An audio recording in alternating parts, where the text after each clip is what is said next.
we were very secure in our home. And then also to have that money to fund kind of a mini retirement, right? Um, Also, knowing that when I go back, I don't have to go back to the same level of job. I could take a downshift if I wanted to because I don't have that payment.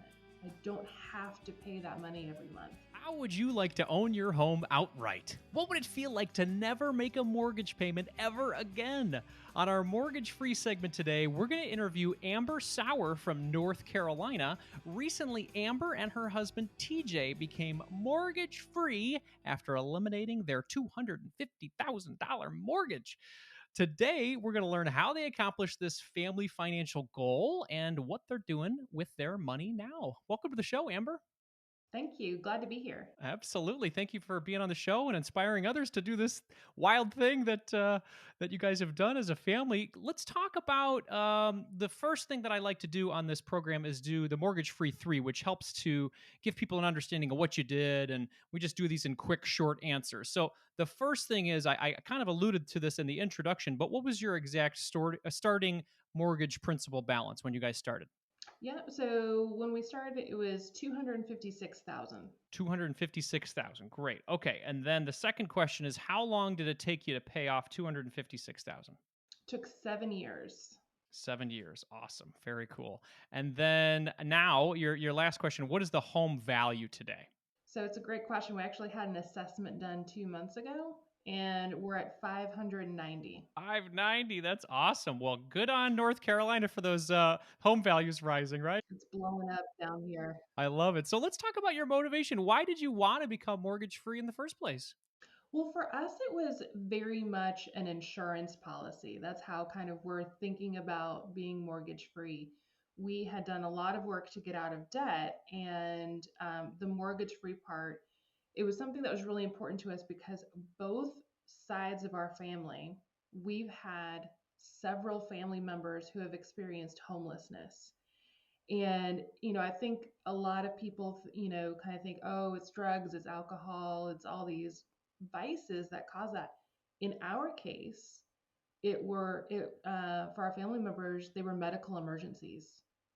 Like they had, it was cancer, it was a debilitating car accident, it was a number of things that they were perfectly healthy, they were working, they were doing all the things you're supposed to do in life, but then they got hit with this thing and eventually lost their homes. And so we just wanted an insurance policy against that. If something like that were to happen, of course, we're saving, we're doing all the things.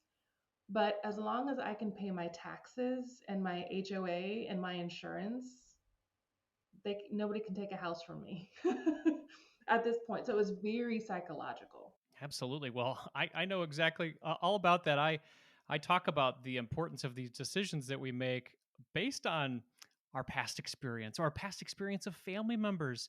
And if when people say money is not psychological or you shouldn't put emotions into it, it's hard. It's hard to follow that advice. It really is.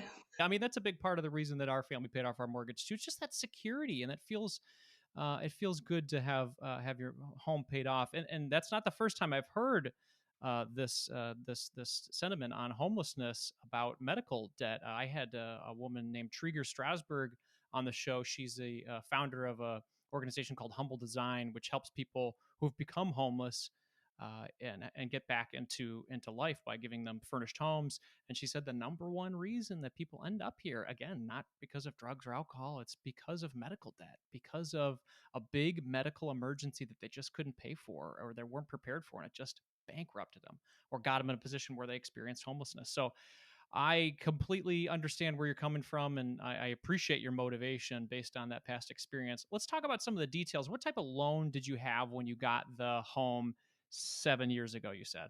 Yep. So we just got a conventional 30-year fixed home mortgage. Awesome. Great. And then what was the rate that you were paying when you had that? So we started with we had 4%, and then we refied after 3 years to get 2.7. Oh wow, yeah, very very low rates. They're historically low rates right now too, as even as the Fed is signifying that they're going to be raising things, and that'll impact things.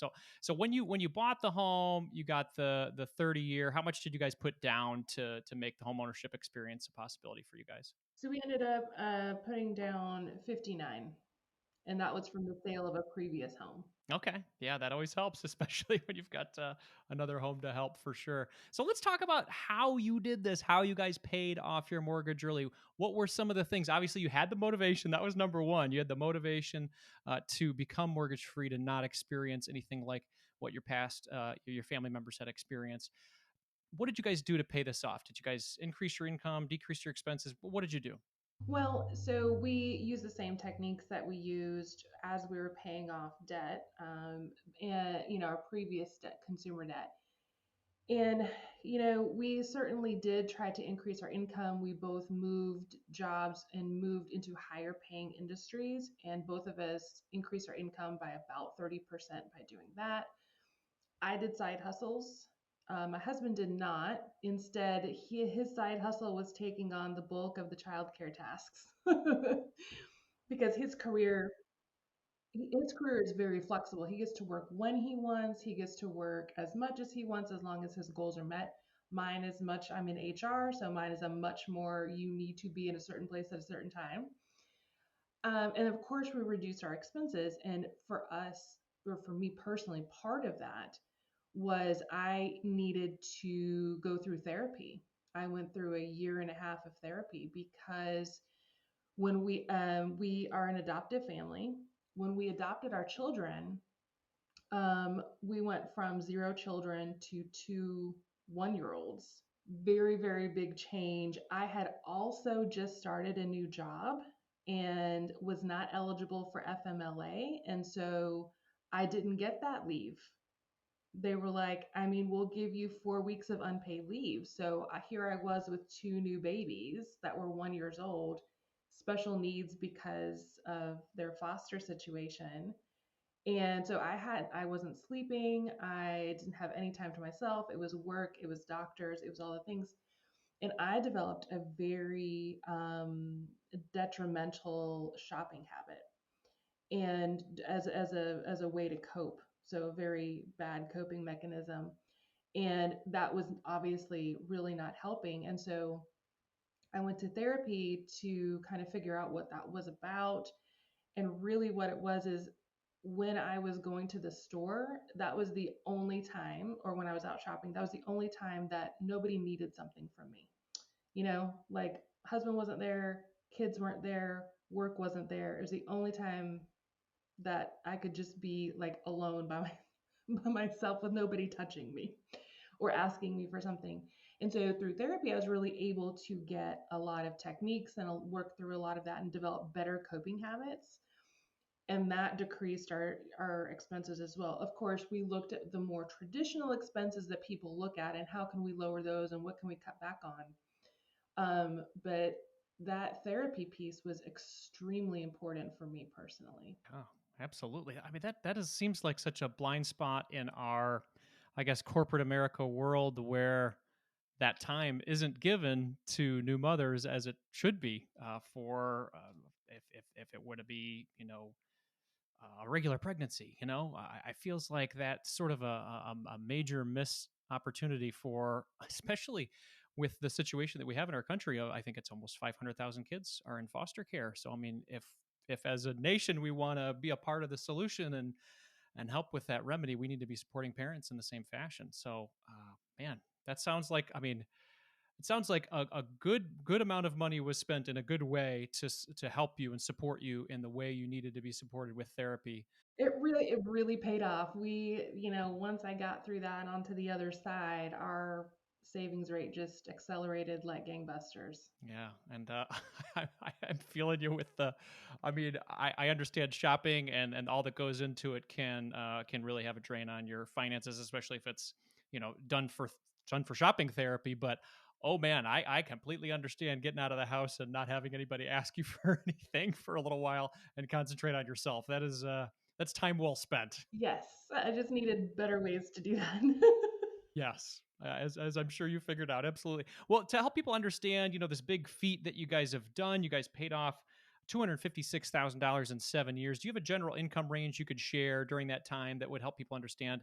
Absolutely. So when we started that journey, combined, we were at 150, and my husband and I have always made about the same amount. So kind of 50-50 between us. We started out at 150K combined. And when we paid it off, we were at 260 combined. Yeah, that's great. You guys had healthy income. You're both working. You're both putting in the hours to make it a possibility. Now that you're done, now that this thing is paid off, what are you guys doing? How is life different? Did you guys celebrate? Talk to us about that. Yes. Well, we celebrated by opening a Vanguard account, brokerage account. And for we paid it off during our anniversary month. And for our anniversary, my husband got me index fund shares. So we're boring, but that's fine. That's my kind of romance. I like it. He told, when he got me the shares, he calculated it out 20 years and he was like, this is how much I'm giving you. It was fabulous. And so it is such a pressure off now that we have the mortgage paid off. And what we're doing with the money is a couple of different things. One is we completed saving for our kids' college. We are doing a brokerage account, and because fire is our goal. And then actually, we funded a 6 month sabbatical for me, which I am currently on, coming up on that 6 month mark for me, where I will be re-entering the workforce. But it was just an opportunity to have that career break, and it has been such a gift. It was completely worth everything we needed to do to pay off debt and go mortgage free for me to be able to do this. Oh, that's beautiful. Yeah, when you've erased the mortgage, you have the ability to now save a large chunk of money each month towards things that are really what may potentially weighing on your brain, being like, I need a break. So, okay, how do I take this money to allow myself to have a 6 month break from work to allow yourself to recharge and decide where you want to go with the next stage of your life? And then talk about plans for early retirement or part time work in the future, whatever that ends up being. Mortgage freedom gives you options, and you guys are experiencing those options. Let's talk to the person who's listening right now that says, you know what, paying off your mortgage early, what, 3% interest rate, 2.7 interest rate, you could make a lot more in the stock market. Why would you pay that off? What would you say to that person?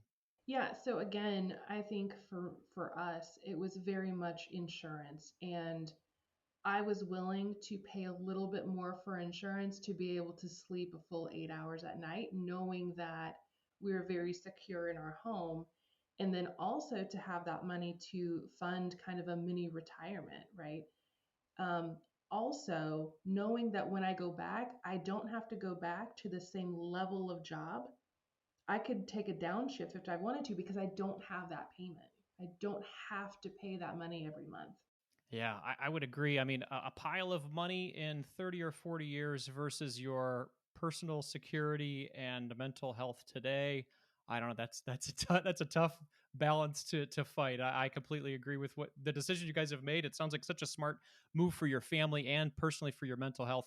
If somebody wants to own their home free and clear like you have in the future, what is one small step they could take following this chat? So one of the things, I know a lot of people give very mathematical answers to this, but I really want to give a family decision type of answer is as a family, really decide what you're willing to do for that and really decide what are the things that matter to us. And are there ways to do those things that don't involve money?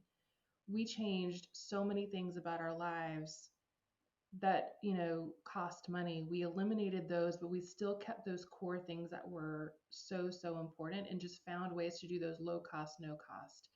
And that way we did not feel denied or deprived in any way when we were on that journey, because 7 years is a long time. And you can't feel denied for that whole time. And so really making those decisions up front, I would recommend a family do that for themselves. I think that's beautiful. Amber, thank you so much for your time today. This is very inspiring, especially for a lot of people out there we've gone through a weird couple of years here in our country, and trying to decide what you want to do or who you want to be or what kind of situation we want to be in. We all had a little bit of pause, when the pandemic came here, and it gave us some time to reflect and think. So maybe this is another time for people to reflect and think after this conversation to decide where they want to go over the next couple of decades of their life or whatever it is. Amber, thank you so much for your time today. If people have questions on your journey, is there a way that they could get a hold of you? Yes, absolutely. People are welcome to reach out to me on Twitter. I'm at asauer00. Excellent. I will put that in the show notes, everybody. Again, Amber, thank you so much for your time today. I really appreciate it. You're so welcome.